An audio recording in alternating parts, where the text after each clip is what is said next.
बिस्मिल्लाहिर्रहमानिर्रहीम। Dear students and viewers, अस्सलाम वालेकुम। तौकीर आबिद आपसे मुखातिब हूँ आईसेट एकेडमी के फ्लोर से। आज मैं आपसे शेयर करूँगा एक बहुत ही इंपॉर्टेंट लेक्चर करेक्शन के हवाले से।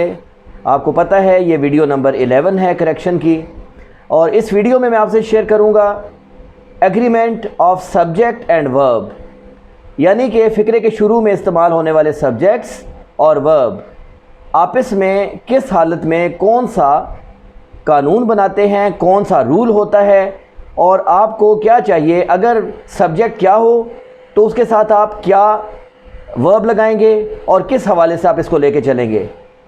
वीडियो को शुरू करने से पहले अगर YouTube पे अभी तक आपने हमारे YouTube चैनल को सब्सक्राइब नहीं किया तो आप उसको सब्सक्राइब करें और स्क्रीन पे मौजूद बेल आइकन को भी प्रेस करें ताकि हमारी आने वाली मुफीद वीडियोस की नोटिफिकेशंस आपको रिसीव होते रहें।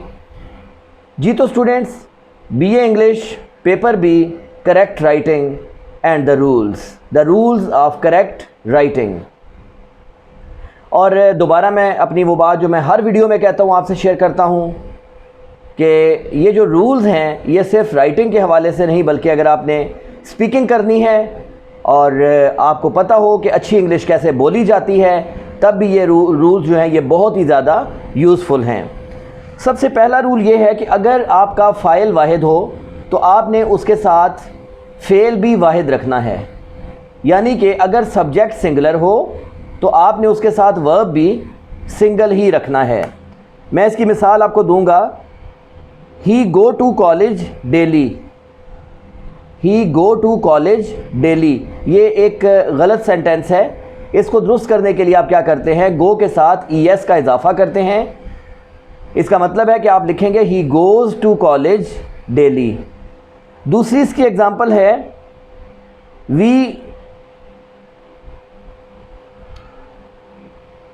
We go to. अब ये देखें आप, वी के बाद हमेशा आपने गो लगाना है प्रेजेंट टेंस के मुताबिक। We go to our school, इसका मतलब है ये बिल्कुल दुरुस्त है, राइट। तो इसका मतलब ये हुआ कि जो आपका सब्जेक्ट होगा आपने वर्ब भी वैसा ही रखना है। अगर सब्जेक्ट प्लूरल है तो वर्ब भी प्लूरल आएगा, अगर सब्जेक्ट सिंगल है तो वर्ब भी सिंगल आएगा। For example, the boys has taken the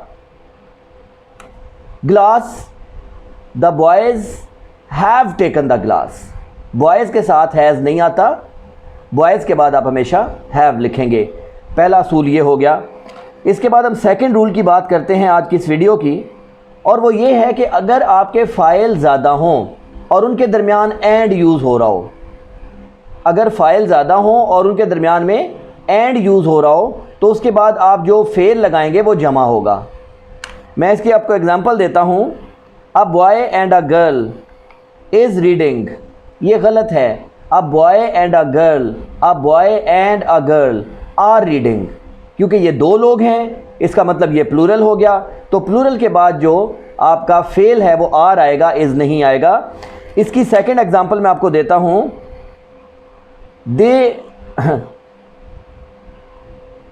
they waits for us. अब देखिए यहाँ पे THEY ये प्लूरल का सीगा है। They wait for us, they wait for us. अच्छा, इसकी प्रॉपर एग्जांपल है the wall and the tower has fallen. The wall and the tower, इसका मतलब ये दो चीज़ें हैं, दीवार और मीनार। The wall and the tower has fallen, ये हैज़ फॉलन नहीं आएगा, हैव फॉलन आएगा, क्योंकि ये दो ऐसे फाइल हैं जो आपस में एंड से जुड़े हुए हैं। और आपका सेकंड रूल यही कह रहा है कि जब दो फाइल एंड से जुड़े हुए हों उसके बाद आप हमेशा फेल जमा इस्तेमाल करते हैं। स्टूडेंट्स, मज़ीद आगे रूल्स को मैं आपको कैरी ऑन करवाता हूँ, लेकिन एक रिक्वेस्ट मैं पिछली वीडियोस में भी कह चुका हूँ, कॉपी और पेंसिल अपने पास रखें और जो भी बात मैं आपसे कर रहा हूँ उसको साथ साथ राइट डाउन करते रहें ताकि आप अपने सेल्फ नोट्स जो हैं वो भी बना सकें। इसके बाद मैं आपको इसके नेक्स्ट रूल के ऊपर जाऊँगा, और वो बहुत इम्पॉर्टेंट रूल है, और वो ये है कि बाज़ औक़ात एक ऐसा सीन आता है कि जिसमें बज़ाहिर आपके जो दोनों फाइल हैं जो शुरू में लिखे हुए हैं उनके दरमियान में एंड तो आ रहा होता है, लेकिन उससे मुराद सिंगल होता है। मैं दोबारा रिपीट करता हूँ, जो फ़ाइल हैं, सब्जेक्ट्स हैं, वो होते दो हैं और उनके दरमियान एंड भी आ रहा होता है, लेकिन उससे मुराद सिंगल होता है। मिसाल के तौर पे मैं आपको एग्जांपल देता हूँ, the poet and philosopher. The poet and philosopher. अब देखिए इसका मतलब दरमियान में एंड तो आया हुआ है, लेकिन आप गौर करें तो शुरू में हमने एक आर्टिकल लगाया हुआ है द पोएट एंड फिलोसफर का मतलब एक बंदा, क्योंकि the poet and the philosopher नहीं है। मैं अपनी बात को, मेरा ख्याल है, मज़ीद आसान तरीके से आपको समझाता हूँ। बाज़ औक़ात फ़ाइल जो होते हैं उनके दरमियान में एंड लिखा हुआ होता है, लेकिन उनसे मुराद प्लूरल नहीं होता, उनसे मुराद सिंगल होता है। अगर कोई ऐसी सिचुएशन हुई तो अल्टीमेटली आपने इसके बाद जो वर्ब यूज़ करना है वो भी सिंगल यूज़ करना है। मैं पूरा सेंटेंस बोलता हूँ, the poet and philosopher are dead. The poet and philosopher are dead, तो ये गलत है। The poet and philosopher is dead, ये एक ही बंदा है जो शायर भी है और फिलोसफर भी है। इस डेड का मतलब मर चुका है। तो इसका मतलब ये हुआ कि अगर किसी जगह पे आपके फ़ाइल जो कि बज़ाहिर दो आपको लग रहे हों और उनके दरमियान एंड भी लिखा हुआ हो, तो आपने वहाँ पे थोड़ा सा ये गौर करना है कि इससे मुराद सिंगल है या प्लूरल है। अगर इससे मुराद सिंगल है उसके बाद आपने सिंगल वर्ब यूज़ करना है, अगर उससे मुराद प्लूरल है तो उसके बाद आपने प्लूरल वर्ब यूज़ करना है। अच्छा, इसकी मैंने आपको एक निशानी बताई है। मैंने बताया है कि आर्टिकल जो कि शुरू में लगता है द पोएट एंड फिलोसफर, अगर तो एक आर्टिकल लगा हुआ है तो इसका मतलब वो सिंगल है। अगर दो आर्टिकल्स हों, मसलन आप कहते हैं the poet and the philosopher, इसका मतलब है ये दो लोग हैं, the poet and the philosopher. इस चीज़ की आपने केयर करनी है। इसके बाद एक और आपको एग्जांपल देता हूँ, a white and red car, a white and red car are parked in the street. A white and red car are parked in the street. अच्छा, यहाँ पे गौर करने वाली बात यह है कि अ वाइट एंड रेड कार, फिर देखें आप आर्टिकल एक आया हुआ है, अ वाइट एंड रेड कार, इसका मतलब गाड़ी एक है, गाड़ी एक है। देखिए मैं आपको इसकी एक और मिसाल देता हूँ, a white and a red, तो फिर इसके बाद कार नहीं आएगा, कार्स आएगा, क्योंकि ये दो गाड़ियाँ आ गई। अब अ white car and a red car, या फिर अ white and a red cars. अब यहाँ पे क्या लिखा हुआ है? यहाँ पे लिखा हुआ है अ वाइट एंड रेड कार, इसका मतलब वो एक कार है जिसका रंग वाइट और रेड है। इसके बाद आप जो फेल यूज़ करेंगे, आर पार्क नहीं करेंगे बल्कि इज़ पार्क करेंगे, यानी कि अ white and red car is parked in the street.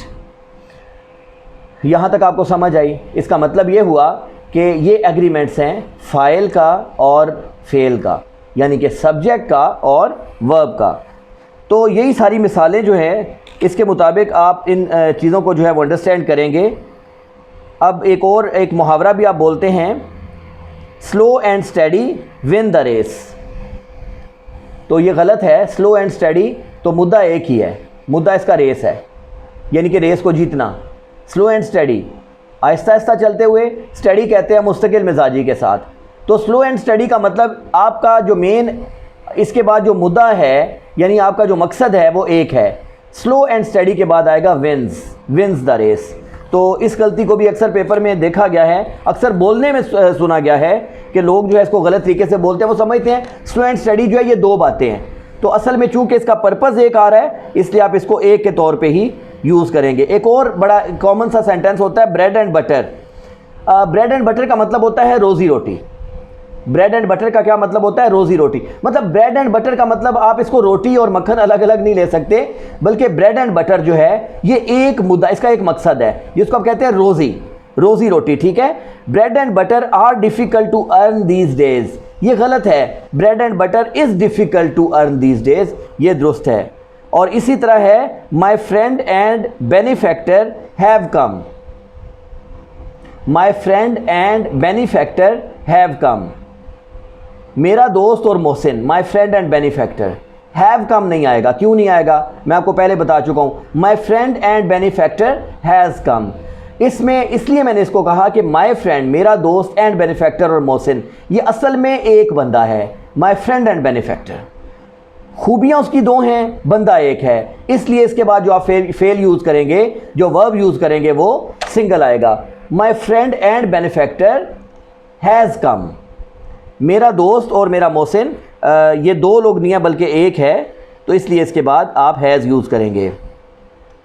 अच्छा, इसके बाद कुछ ऐसे अल्फाज हैं जिनके बाद आप ज़्यादातर जो है वो सिंगल वर्ब यूज़ करते हैं, क्योंकि उससे मुराद ये होता है कि आप हर एक को अलग अलग कर रहे हैं। वो आप कॉपी में लिख लें ये वाले अल्फाज, और इसके बाद आप कोशिश करें कि हत्तुल वसा जो है वो आप सिंगल वर्ब जो है वो यूज़ करें। मिसाल के तौर पे पहला लफ्ज़ है ईच, EACH। ईच का मतलब होता है हर एक। दूसरा है एवरी, EVERY। एवरी का मतलब भी होता है हर कोई या हर एक। तीसरा है आइदर, EITHER। आइदर का मतलब होता है दो में से एक, मुस्बत के लिए। और चौथा है नाइदर, NEITHER। नाइदर होता है दो में से एक, ज़्यादा लोगों के लिए नहीं बल्कि दो में से एक लेकिन मनफी के लिए। आइदर और नाइदर ये दोनों जो हैं ये दो लोगों के में से एक के लिए ज़ाहिर करते हैं आप, और आइदर मुस्बत के लिए है, नाइदर मनफी के लिए है। None, NONE। नन का मतलब होता है ज़्यादा में से कोई भी नहीं, लेकिन ये सिंगल के लिए है, NONE। ये ज़्यादा में से कोई भी नहीं। और इसके बाद जो है वो है मैनी आ, MANY, मैनी आ। तो इन सब के बाद आपने क्या करना है, वर्ब हमेशा सिंगल रखना है। मैं मिसाल देता हूँ आपको। Each one of them were guilty, गलत है, each one of them was guilty. उनमें से हर कोई मुजरिम था। दूसरी इसकी मिसाल है every one of the boys have stolen the book. Every one of the boys have stolen नहीं आएगा, एवरी आया है ना। Every one of the boys has stolen the book. लड़कों में से हर एक ने किताब चोरी की। Many a man were drowned, लोगों में से एक बंदा, वॉज ड्राउंड आएगा, वर ड्राउंड नहीं आएगा। None of them are innocent, none of them is innocent. उनमें से कोई भी मासूम नहीं है, तो none of them are innocent नहीं आएगा बल्कि none of them is innocent आएगा। स्टूडेंट्स, आई होप कि आपकी जो मैंने अभी ये वीडियो आपके लिए बनाई, ये इसमें आपके लिए काफ़ी फ़ायदे की बातें हैं। करेक्शन के लिए, अपनी लैंग्वेज को इम्प्रूव करने के लिए अपने दोस्तों के साथ इस वीडियो को शेयर करें, लाइक करें, और अगर आपको इसमें से कोई प्रॉब्लम फ़ील होता है तो आप हमारे कमेंट सेक्शन में राइट करें। इंशाल्लाह एज़ सून एज़ पॉसिबल हम आपको उसका आंसर करेंगे। इस वीडियो को एंड तक वॉच करने का बहुत शुक्रिया।